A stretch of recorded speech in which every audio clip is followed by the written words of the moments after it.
Os Estados Unidos anunciaram um pacote histórico de 345 milhões de dólares em ajuda militar para Taiwan. Um memorando assinado pelo presidente Joe Biden autoriza o envio de equipamentos do Pentágono para a ilha. Segundo a imprensa americana, esta será a primeira vez que o país enviará equipamentos dos estoques do próprio Departamento de Defesa dos Estados Unidos a Taiwan.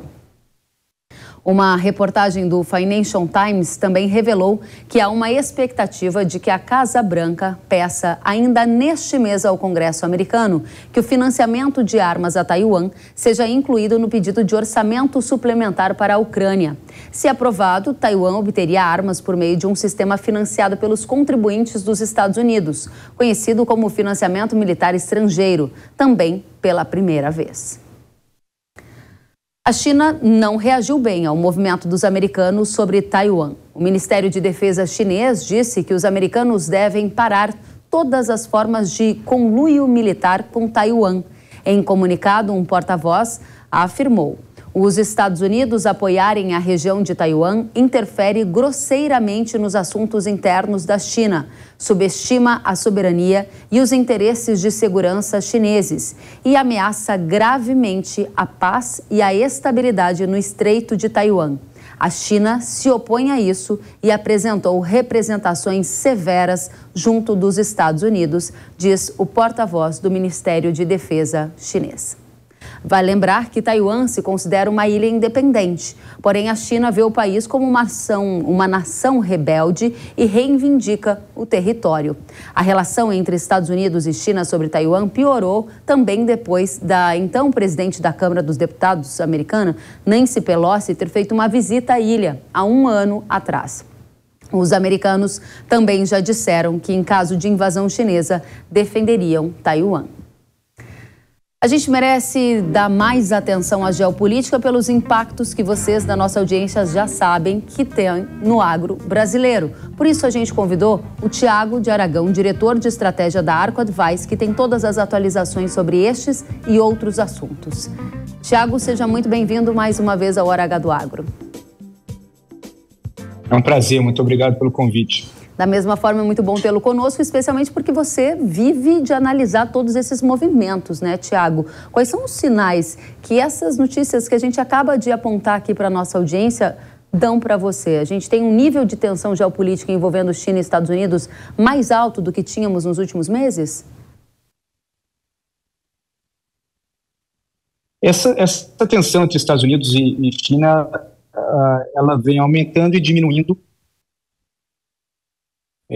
de uma forma contínua já há alguns anos, se bem que na parte pública que nós acompanhamos, ela mostra uma crescente contínua, principalmente nos últimos 2 anos. Essa crescente contínua, ela se acentua cada vez mais, principalmente quando a China, ela se vê que cada vez que a China se encontre em momentos e ambientes de dificuldade doméstica, principalmente por conta do crescimento econômico que foi baixo, nesse último trimestre, esperado em comparação ao que eram esperados, a narrativa nacionalista ela ganha mais força. E os Estados Unidos, essa liberação, por exemplo, de financiamento para Taiwan é algo que já vinha sendo debatido fazia mais ou menos uns 6 meses.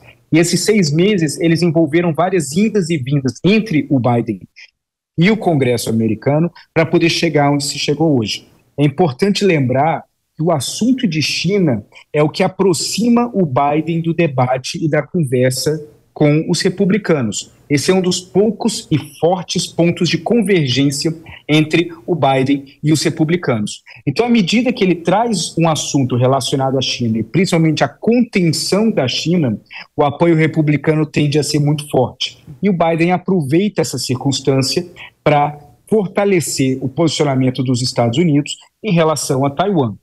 A questão de Taiwan é uma questão que vai durar ainda bastante tempo, porque eu vejo que dificilmente a China vai fazer uma ação de ataque, de invasão. Eu já mencionei antes, uma invasão em Taiwan é altamente complexa, a abertura física para que isso ocorra são os primeiros 3 ou 4 meses do ano. Passado isso, as correntezas e as dificuldades marítimas de uma invasão anfíbia torna quase impossível que a China consiga fazer isso. Então existe uma janela muito pequena. Quando passa essa janela, é o momento onde os Estados Unidos faziam geralmente um apoio maior a Taiwan e onde a China também ela acelera a produção naval deles. Tanto que a China produz mais ou menos por ano o equivalente a uma marinha francesa em tonelagem. Interessante, Tiago. Agora, na sua leitura, os Estados Unidos conseguem manter um suporte à Ucrânia e agora também a Taiwan, com o envio de armas ou parte do orçamento dos Estados Unidos se destinando a esses investimentos militares em Taiwan? Ou em algum momento, os Estados Unidos terão que fazer uma escolha entre continuar suportando a Ucrânia ou suportar Taiwan? Qual é mais estratégico, qual é mais importante e o que você vê que vai acontecer? As amarras que os Estados Unidos têm com a Ucrânia são muito fortes por conta da OTAN. E a percepção é que, se colocar numa linha temporal, a guerra na Ucrânia ela tende a se encerrar muito antes de se iniciar algo em Taiwan. Porque Taiwan, como eu mencionei, é aquela situação onde a tensão, o eixo gravitacional da tensão entre Estados Unidos e China é Taiwan. Mas o problema não necessariamente ocorre em Taiwan. As retaliações, elas ocorrem em outros campos e outras categorias, no campo comercial, na retaliação em cima de sanções de empresas e indivíduos, apoios e participações em outros países, como, por exemplo, o fortalecimento chinês de relacionamento com o Irã e com a Arábia Saudita. Então, apesar de que o tema central é Taiwan, não se concentra em Taiwan as respostas que se dão pelos lados dos Estados Unidos ou da China em relação a esse problema. Já na Ucrânia é algo muito mais direto. O apoio à Ucrânia ela é voltado para não só proteger a integridade física da Ucrânia, mas a partir do momento que eles enxergam que a força militar russa é incrivelmente mais fraca do que se imaginava e tem uma possibilidade grande de que a Ucrânia ela consiga retomar parte do território, os Estados Unidos entendem que existem várias vantagens em cima de um apoio da Ucrânia. Primeiro, ajudar a Ucrânia a garantir sua integridade territorial. Segundo, fortalecer a OTAN, já que a OTAN ela passou, desde o ano passado, a ter dois focos. O foco central sempre tinha sido a Rússia, desde a época da União Soviética, e numa reunião no ano passado, incluíram, em Madrid, acredito, a China como foco também. Então, manter a OTAN forte é muito interessante para os Estados Unidos para o pós-guerra da Ucrânia. E terceiro, os Estados Unidos acreditam que uma vitória ou dependendo de como sair um cessar-fogo, mas uma derrota literal ou moral para o Putin, poderia acelerar a queda do Putin, que é de interesse não só dos países europeus, mas dos Estados Unidos. Então, enquanto na Ucrânia os Estados Unidos sabem quais são os objetivos finais de uma forma muito clara, com Taiwan não se sabe. É um jogo ainda às escuras, que as ações elas vão acontecendo e os países vão reagindo e aprendendo conforme vão acontecendo. Ótimo. Duas questões principais sobre Taiwan ainda. Você disse que não prevê o início de um problema em Taiwan, de uma invasão ou de uma guerra envolvendo Taiwan, antes que o conflito entre Rússia e Ucrânia seja terminado. O conflito entre Rússia e Ucrânia tem data para terminar? A minha pergunta objetiva é: será influenciado diretamente pelo resultado das eleições dos Estados Unidos que ocorrerão em 2014? Isso tem um peso muito grande, porque o Donald Trump, por exemplo, quando ele era presidente, ele defendeu abertamente, publicamente, e está em todos os registros, o fim da OTAN, e se tivesse acontecido o fim da OTAN, isso era a melhor coisa que poderia acontecer no mundo para o Putin, porque o Putin teria uma via aberta não só em relação à Ucrânia, mas em relação à Moldávia, em relação à Geórgia, em relação à Lituânia, Estônia e Letônia. Então seria fantástico. Será que o Trump voltará com essa mesma narrativa? E isso é algo extremamente problemático e preocupante. Agora, em relação à Ucrânia, a dificuldade, além de tudo, é que o fim da guerra na Ucrânia pode implicar e levar a Rússia a ter uma postura e uma estratégia mais suicida, ou seja, o de uso de armas nucleares, mesmo que sejam armas nucleares táticas. quilotons menores, com um impacto menor, mas a própria fala do Medvedev, onde ele alerta que isso poderia ser usado, e a Rússia, toda vez que se vê em dificuldade, traz isso à tona, isso poderia ser o último passo ou o último capítulo no caso de uma derrota russa. Então, seria uma resposta final tensa. Interessante, a gente vai entrar nesse tema porque nesta semana a Rússia voltou a fazer ameaças nucleares, mas antes, para fechar Taiwan, uma questão importante que você mencionou e eu gostaria de deixar a resposta mais clara ainda para a nossa audiência. Você tratou de sanções econômicas, sanções comerciais como um capítulo que antecede uma invasão potencial ou eventual de Taiwan. E esse é um lugar que interessa muito a nossa audiência do agro. Essas sanções econômicas entre Estados Unidos e China já estão acontecendo. Num passado não muito distante, a gente teve uma guerra comercial em que essas sanções envolveram também o mercado agrícola. Objetivamente, você entende que antes de uma invasão a Taiwan, aumentará o volume de sanções entre Estados Unidos e China e elas podem acometer o mercado agrícola? Diretamente, isso é algo que eu converso com os meus clientes, que eu monitoro para o mercado agrícola de uma forma diária, que o que antecederia uma guerra em relação a Taiwan, além das sanções, também seriam bloqueios navais. E esses bloqueios navais, eles ocorreriam nas mesmas rotas de várias das exportações brasileiras. Os Estados Unidos eles estão começando a entender, e eu venho conversando isso com departamentos e órgãos do governo americano de uma forma constante, que parte do maquinário econômico-industrial da China, que fortalece e capacita a China para ter uma produção militar muito forte, é a América Latina. A América Latina ela serve como um fornecedor pesado de commodities para a China, que faz com que a China ela consiga manter a indústria rodando. Os Estados Unidos, sabendo disso, e no caso de uma proximidade de uma guerra em relação a Taiwan, ele entende que a melhor forma de secar a capacidade industrial chinesa seria de aplicar bloqueios navais e impedir a chegada de produtos, de commodities para a China e a saída de produtos manufaturados da própria China, a fim de apertar a economia local. Obviamente, os países que seriam diretamente mais afetados com isso, tirando a China, obviamente, seriam os países da América Latina, que são os fornecedores de commodities e os compradores de produtos industrializados, que segue essa via de mão dupla. Então, é gravíssima essa possibilidade, e isso é algo que aumenta, se mantém, diminui, depois aumenta mais, aumenta a cada dia. Então, é muito importante ter um monitoramento forte em cima disso. Excelente, Tiago, muito obrigada. Fica conosco porque agora a gente vai aprofundar um tema que você já colocou aqui na mesa sobre essas ameaças nucleares feitas pela Rússia. Eu volto com você em um segundo. A semana agora teve novos bombardeios na Ucrânia e também na Rússia, marcando um período de tensões adicional entre estes dois países. Do lado russo, um prédio no distrito comercial de Moscou foi atacado por um drone pela segunda vez em 3 dias. O local atingido abrigava 3 ministérios do governo russo.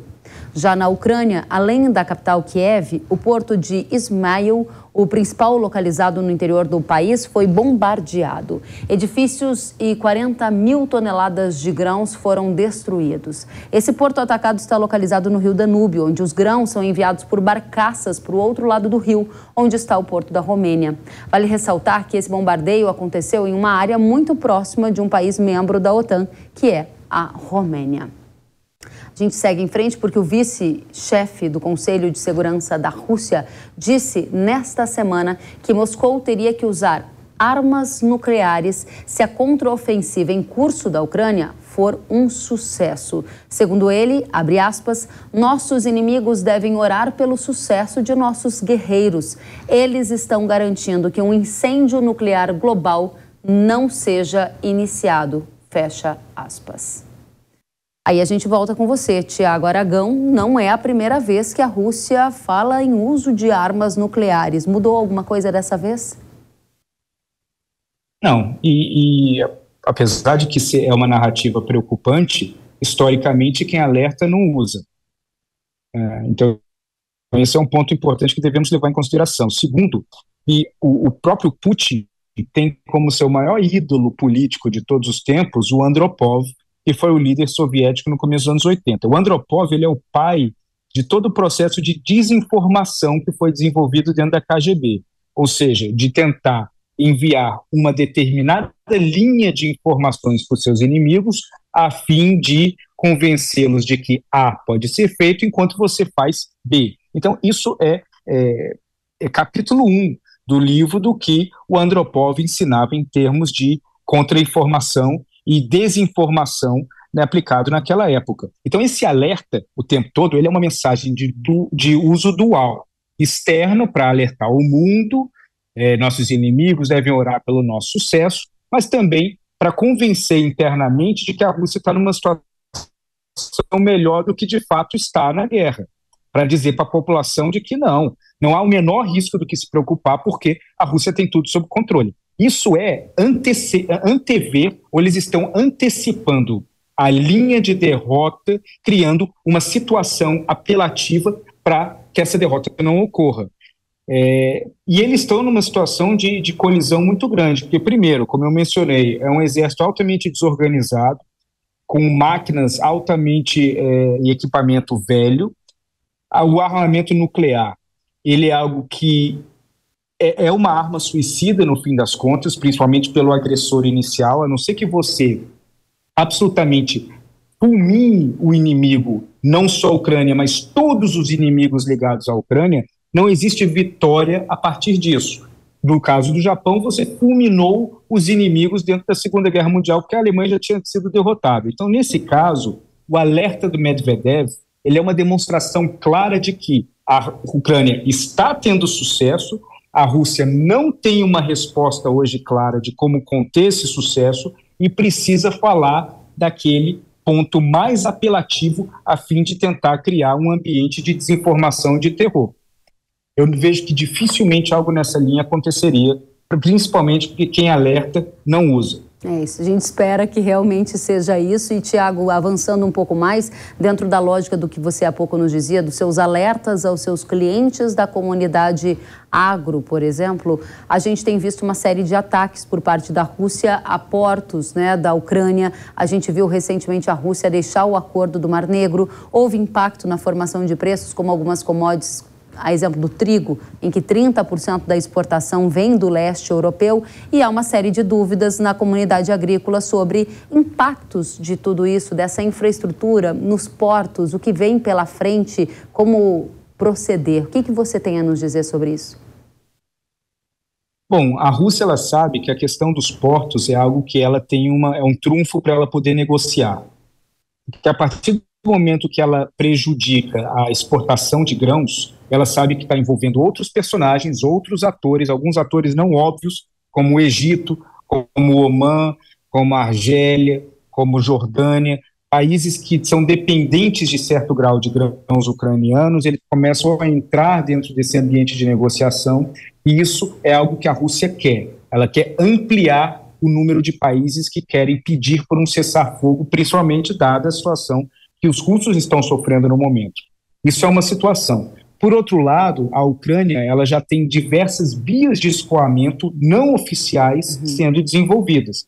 Então, a partir do momento que você tem uma via de escoamento pelo Danúbio, porque você tem outras no Mar Negro, em outras situações que estão complicadas, existe também a tentativa de escoamentos por via terrestre para países como Romênia, por exemplo, que é um dos países mais importantes dentro da aliança da OTAN. Então, esse ambiente de distribuição de grãos é algo extremamente complexo, porque a Rússia sabe que esse é o ponto onde, caso eles consigam atacar e prejudicar cada vez mais, você vai ter uma comunidade internacional potencialmente diminuindo o apoio à Ucrânia e aumentando o apoio em cima de um cessar-fogo, que é isso que, de certa forma, eles querem. A diferença do cessar-fogo é a Rússia aceita desde que se mantenha as fronteiras atuais, conquistadas. E a Ucrânia só aceita com o retorno das fronteiras ucranianas, ou seja, da garantia da sua soberania. Mas isso nós vamos ver mais durante as próximas semanas. E isso é um sinal muito importante, é um termômetro fantástico, porque à medida que você vê ataques russos que vão fora do ambiente militar, Isso é um indício de dificuldade que as tropas russas estão tomando. Isso é uma estratégia que eles já vêm utilizando de manter uma linha de ataque. Quando eles estão sendo sufocados no campo militar, eles buscam ataques fora do campo militar para tentar afetar a moral e a infraestrutura ucraniana. Interessante, isso para a gente interessa demais. Tiago de Aragão, muito obrigada pela sua presença. Volte mais vezes, é sempre muito bom recebê-lo por essas atualizações, profundidade das análises. Você que é diretor de estratégia da Arco Advice, é muito bem-vindo. Muito obrigado, é um prazer. Da mesma forma, até a próxima.